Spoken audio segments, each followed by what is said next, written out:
भाजपा विधायक दल के नेता बाबूलाल मरांडी को सदन में प्रतिपक्ष का नेता का दर्जा नहीं दिए जाने के मामले को लेकर अब पार्टी ने सड़क पर अपना आंदोलन शुरू कर दिया है। रांची में अलबट्टेका चौक के समीप भाजपा महानगर इकाई की ओर से सरकार के खिलाफ विरोध प्रदर्शन किया गया। पार्टी के नेताओं और कार्यकर्ताओं ने सरकार का पुतला दहन करते हुए कहा कि निर्वाचन आयोग ने भी झारखंड विकास मोर्चा का भाजपा में विलय को मान्यता दे दी है। इसके बावजूद सरकार के इशारे पर बाबूलाल मरांडी को सदन की ओर से प्रतिपक्ष का नेता का मान्यता नहीं मिल रहा है। नेता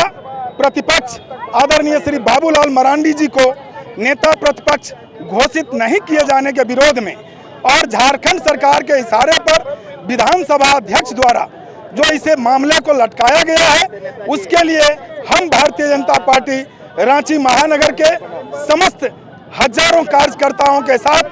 आज यह कार्यक्रम प्रारंभ किया है और अविलंब अगर घोषित नहीं किया गया तो हम सड़क से लेकर के सदन तक आंदोलन करेंगे कि यह झारखंड सरकार जो अपनी इशारे पर विधानसभा अध्यक्ष के द्वारा